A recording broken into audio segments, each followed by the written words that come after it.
Millions in Syria and Iraq are facing water shortages as the region's longest river, the Euphrates, dries up. The Euphrates River is one of the world's oldest and most stunning natural bodies of water in the world. Because of its historical significance, many explanations have been carried out in and around the river to better understand human history. In recent years, interest has increased in what scary discoveries the river may hold given the myriad mysteries surrounding the Middle East. So, follow along to learn about what may just be the most terrifying discovery uncovered yet about the largest water supply in West Asia. For many Christians, the mention of the Euphrates brings their attention to religious texts in the Book of Revelation and certain parts of the Book of Genesis. Many others know about the Great River as a result of paying attention in geography class. Whatever class you belong to, we're sure you're undoubtedly interested to learn the new and important information it has to offer. The river is one of Western Asia's most significant and longest rivers. Beginning in Turkey, it flows through the region's southeast mountains and southern foothills, traveling through Syria and Iraq, where it passes through several different types of vegetation before emptying into the Persian Gulf.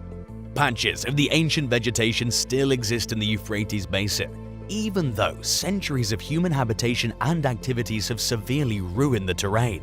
In 1923, the three riparian governments of the Euphrates, France, Turkey, and the United Kingdom had to come to an agreement on the usage of its water and the building of any hydraulic installations, which shows how important the river has been not just to religion, but politics as well. The Euphrates experiences its highest water levels from April through May because it obtains the majority of its water from rainfall and snowmelt. According to one source, the river discharges between 60 and 70% of its yearly total over these 2 months, although there's less runoff in the summer and fall months. According to a 1946 agreement between Turkey and Iraq, Turkey was required to inform Iraq of any hydraulic changes it made to the Tigris and Euphrates river system. And Iraq was even permitted to build dams on Turkish soil to control the flow of the Euphrates. However, as of 2021, news in the Middle East reported severe droughts and hastily decreasing water levels. And in the months that followed, alarms have begun to arise over the fact that the ancient river is drying up. The rapidly decreasing water levels have alarmed geological experts, making them confused and highly concerned as to what might be causing this terrifying situation. On the land, the detrimental impacts of the receding waters are evident, as the water levels in Syria's dam lakes have declined as a result of the water restrictions from the Turkish government, and so have the region's electric supply and production. As if that's not horrific enough, the Euphrates River's banks are losing agricultural land. Lack of water for agriculture is a death sentence in a nation where 60% of people struggle to put food on the table. In Iraq, an additional 7 million people run the risk of going without access to water, and while governments are concerned about their boundaries, the weather is not. The Euphrates River water reduction policy of the Turkish government, according to the Autonomous Administration of North and East Syria, will put 9 million Syrians who live near the river at risk of humanitarian catastrophes. Most critically, it's become harder to have access to water for drinking, meaning there might be grave health consequences for people.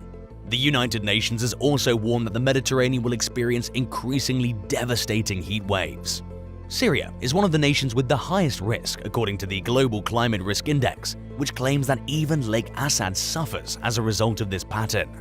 Residents of the village of Tuihini-Yer, where blackouts have grown from 9 to 19 hours each day, cry out that their olive trees are thirsty and the animals are hungry. This issue seems to not only affect residents but also workers, as some engineers fear that if this keeps on, they might stop producing energy for everyone except for bakeries, grain mills, and hospitals. Since there are only a handful of logical theories as to why the river is drying up, people have taken to believe that this happening is connected to the biblical book of Revelation. Shockingly, fewer people are astonished by the development, as they claim it was bound to happen since the Bible documents its occurrence. What terrifies people more is the fact that the end of the world as prophesied in the Bible is becoming a reality right before their eyes. Many believe that important chapters of the apocalyptic book of Revelation provide evidence of Iraq's relevance in end-time scenarios. The Euphrates River, which flows through modern-day Iraq, was mentioned in chapter 16 of the book of Revelation, which also contains the only allusion to Armageddon in the Bible. According to the book, the sixth angel poured out his bowl on the great river Euphrates, and its waters was dried up to prepare the way for the kings from the east. According to religious subtext, the bowl's contents forced the river to stop flowing, and most of the water on earth has been contaminated or ruined by previous bowl judgments. The purpose of this judgment is not to taint or stop using this water, but rather appears to be about demolishing a defensive barrier to open the way for advancing eastern kingdoms. The Euphrates separated east from west during the time of the writing of Revelation, and to the east of it were the kingdoms of China and India. The river was referred to in the Bible severally as the Great River. It marked the inheritance's eastern frontier for Israel. It protected Israel as it was challenging to cross for enemies, and a desert lay between it and Canaan, the promised land to the west. Historically, by rerouting the Euphrates River, which passed through Babylon, Cyrus of Persia's soldiers managed to take control of the city centuries before. They marched over its dry riverbed into Babylon to take the city. In another biblical reference to the Euphrates, the sixth angel of God is told to release the 4 angels who are imprisoned at the great river Euphrates, and upon doing so, the agents of death who are said to have been kept ready for this particular hour and day, and month and year, and were released to kill a third of mankind, are let free. Recently, rumors are circulating, possibly in an attempt to justify this passage by spreading news of some strange voices believed to emanate from the depths of the drying river.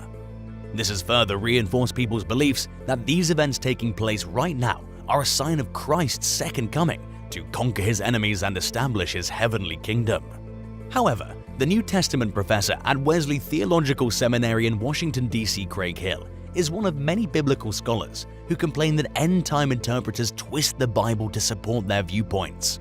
He claimed that while many profess to read the Bible literally, they actually use passages from books that were written under various conditions and hundreds of years apart.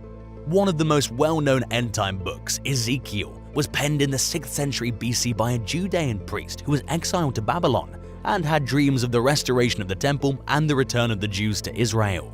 A Christian expatriate who was encouraging the churches in Asia Minor to endure Roman rule 600 years later, around 95 AD, wrote the book of Revelation. This leaves us with a lot to ponder after reading these passages. It's also interesting to note that reading from the book of Enoch, another text some claim is directly related to the Bible, we learn of a story from the Genesis period in which Enoch, a prophet before Noah, spoke of living in a time when there were 200 angels called the Watchers.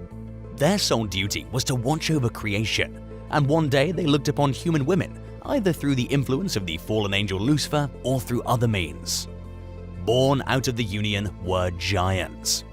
According to some scholars, the giant breeding angels who were punished for their sins remain trapped beneath the Euphrates and will be let go to obliterate a third of the planet. People have begun to talk about their worries and express their delight, saying they never thought they would see Revelations truly make sense. What was before difficult to understand is now more evident, and that speaks volumes in and of itself. Whilst the most intriguing notion about the river revolves around biblical prophecies, other theories link the current happenings around the Euphrates' political goals and climate change. So, do you think we're witnessing the Book of Revelation come to life, or do you think it has to do with climate and politics? Let us know in the comments.